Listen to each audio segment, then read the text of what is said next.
Na Band News FM. Aí vem Denilson neles. Oferecimento esportesbet.io. Aqui dá mais green. Vem pra Io. Iveco Dairy 2022. Máxima potência e máxima economia. E Grupo Souza Lima. Eficiência em segurança e serviços. É o seguinte, o Ineg tá no chinelinho hoje, Denilson. Mas você tá aqui firme e forte. Então, Fabião, eu tô começando a ficar preocupado. Tudo bem, Van? Beleza? Tranquilo, boa tarde. Eu tô começando a ficar preocupado. Boa tarde, ouvintes Band News FM.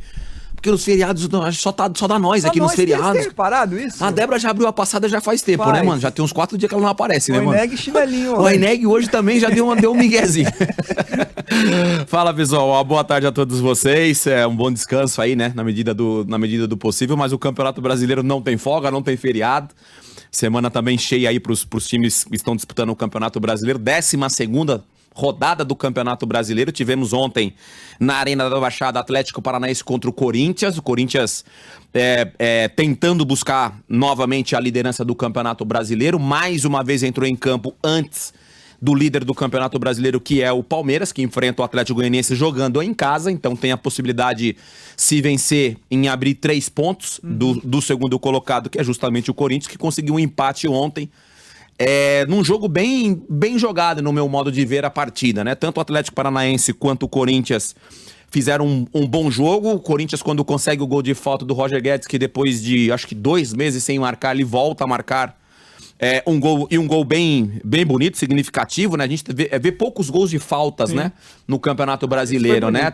A gente tá bem carente de batedores de falta. De repente o Assunção deve ter sido um dos últimos aí batedores com muita eficiência, e já é um ex-jogador, companheiro nosso aqui do Grupo Bandeirantes. Mas o fato é que o Corinthians acabou perdendo uma oportunidade. Os dois treinadores, Felipão e também o Vitor Pereira, na coletiva o Vitor Pereira falou que desperdiçou ali 2 pontos, que o jogo estava um jogo controlado, que poderia ter vindo para São Paulo com os 3 pontos, e o Felipão falou que o empate foi de bom tamanho. Eu tô do lado do Vitor. Acho que o Corinthians, quando consegue fazer o gol, conseguiu ter um pouco mais da bola, tirou totalmente a velocidade do jogo do Atlético Paranaense, que é um time muito veloz, jogando em casa, até por causa do campo sintético, então o jogo fica muito mais vivo e facilita para quem tá mais adaptado a esse tipo de terreno. E o Corinthians conseguia ter a bola. No segundo tempo, da mesma forma, a entrada desse Vitor Roque, que, pelo amor de Deus, hein? Mais uma grata surpresa. 17 anos esse menino, bom jogador. O Atlético Paranaense está aos poucos colocando ele em campo, ganhando amadurecimento. Provavelmente a gente vai ver isso num futuro não tão distante do Hendrick, que é esse jovem jogador também do Palmeiras, e tem que ter essa paciência com esse jogador. A entrada dele deu uma outra dinâmica para o jogo, tanto é que o Atlético Paranaense conseguiu o gol de pênalti do Terans, que também para mim é um jogador que faz a diferença no meio de campo. E a gente tem que falar da infantilidade do pênalti do Raul, né? Quem comete o pênalti, né? Até então, estava um jogo mais pendente mais pró o Atlético Paranaense, mas não estava tendo tantos perigos assim, né? O Cássio não estava fazendo grandes defesas. E aí vem um pênalti infantil do Raul, o Terans consegue converter, e a partir daí o jogo perde um pouco daquela qualidade técnica, né? Porque teve muita confusão, jogadores de cabeça quente, mas acho que foi um resultado ruim pro Corinthians.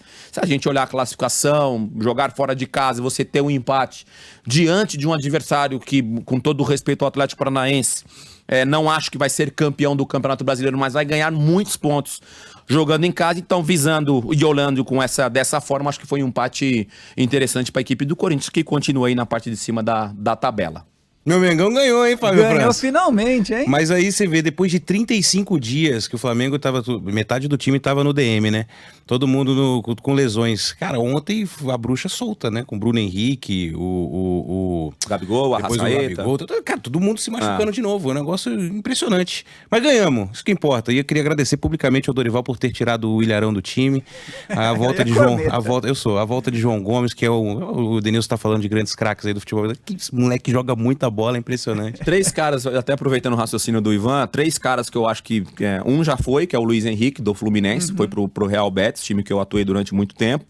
O André, que é um outro volante do Fluminense, também jovem, joga demais. E o João Gomes, que também é uma grata surpresa. Eu não entendia o porquê ele deixou de ser titular, porque é um jogador que dá ali até liberdade para Everton Ribeiro e principalmente para Arrascaeta, que para mim é o grande diferencial nesse momento da equipe do Flamengo. Valeu. O Ayrton Lucas fez um gol sem querer, o repórter perguntou pra ele, foi sem querer ou por querer? Pegou bem ou pegou mal na bola? Ele falou, peguei bem, foi gol. É verdade, o goleiro deu uma força lá, né? É essa, um cruzamento, o goleirão botou pra dentro. Agora, pra encerrar, Denilson, você citou aí o lance de muito tempo sem um grande batedor de falta no futebol brasileiro, né? Isso é interessante. Você lembrou do Marcos Assunção, talvez tenha sido o último mesmo. A gente fez aqui na Band News FM, tem uns 2 anos, uma matéria justamente sobre isso. Por que os batedores de falta, aqueles especialistas, não existem mais, né? Então a gente ouviu o Marcelinho Carioca, a gente ouviu o Assunção, o Rogério Ceni, ouviu o médico, ouviu o treinador, e a resposta foi a seguinte, eu quero que você me diga, faz sentido realmente? O calendário prejudica e a preparação física hoje é muito mais intensa do que era há 10, 15 anos. Então, os caras que eram especialistas e batiam falta e faziam gols de falta torto e à direita, ficavam depois do treino, o Denilson sabia isso, batendo 100, 200, 250 vezes na bola.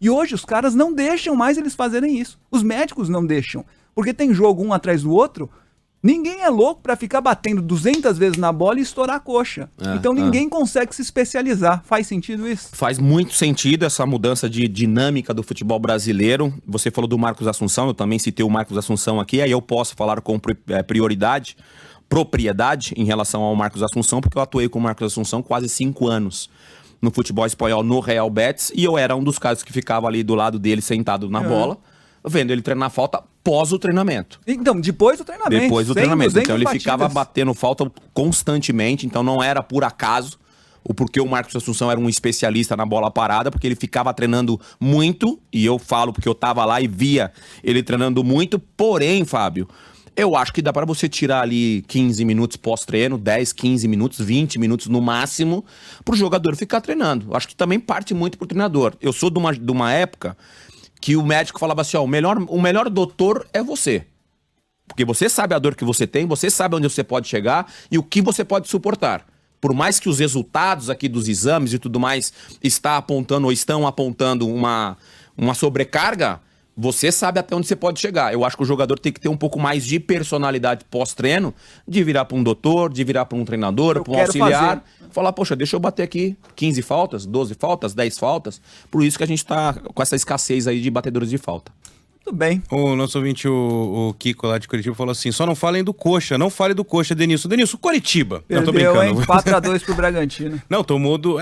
Foi? É isso aí. Perdeu, jogando em Bragança. O Bragantino se recuperou e recuperou bem, porque tava oscilando bastante. Eu lembro que aqui também não tem muito tempo, quando o Bragantino não conseguiu nem a classificação para a Sul-Americana, que para mim era uma obrigação, pelo que o Bragantino vem fazendo ao longo do tempo, mas também falei aqui que o Bragantino antecipou etapas, né? Um time montado recentemente com jogadores jovens vindo de outros clubes e tudo mais. O Alejandro, por exemplo, que se destacou no Atlético Mineiro, acabou vindo pro Bragantino, e o Bragantino acabou antecipando algumas etapas, classificação para Libertadores, final de Sul-Americana, jogando o Campeonato Paulista, chegando na reta final de Campeonato Paulista, então de repente deu essa oscilação. O fato é que a volta do Johan no meio de campo, que depois da saída do Claudinho, o Bragantino ficou com a responsabilidade em cima do Arthur, o Arthur machuca e fica muito tempo sem jogar, volta e é natural essa readaptação, questão física e técnica, e o Johan também, quando no melhor momento do Johan, marcando gols, jogando bem,